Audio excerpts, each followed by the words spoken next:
who's it we should be reaching out to in Cypress. So I guess as you look at St. John and kind of where we're at as a culture, where do you as pastor or as worship leader, just as a leader, as a member of this family, where do you look at and say, man, we should really be reaching out to these people here in Cypress? Well, Seth, you're part of a missional community, and you guys are trying to do some specific things, and I think it's pretty cool. Yep. One of the targets that you've mentioned are listed or identified.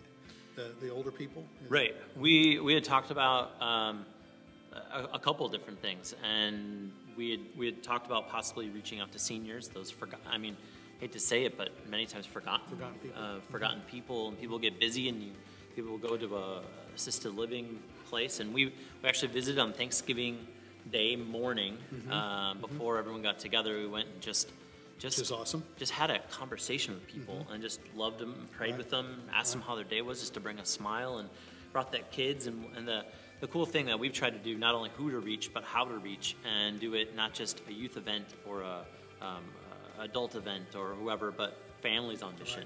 And families, and I've seen amazing things happen in my kids, just a little 4 and 2-year-old, watching us serve together, and questions afterward that then comes up, and we want to serve more and reach to other families in our neighborhood, and so it's kind of like who's God bringing to you, or who's He allowing to cross your path that you begin to see them.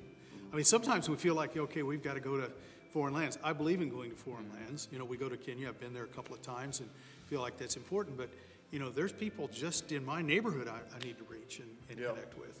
And I'm sure that the youth are students are a part of that too. They have opportunities to connect with other students. Yeah, and that's constantly trying to look at how we're doing things and maybe possibly shift. And as we are being out in the community, being out in places, we're not just here, but intentionally creating times when we're out there. I think that's really key too. It's not only that we're inviting people to come, we certainly want to do that. That's part of being a follower of Jesus Christ, to gather with others in worship of Him.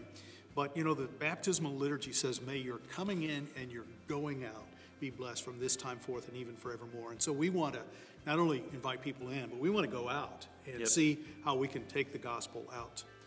A consistent theme throughout this study for us has been consistent intentionality. Yeah. It's come up multiple times in videos. It's something that we keep coming back to. Yes. Of wherever you're living, whoever you're with, whatever your context is, whatever your community is, consistent intentionality, walking with them and loving them, and that's how you share Christ. We share Christ a lot of different ways. Oh, that's good. That's a huge way to share. Absolutely.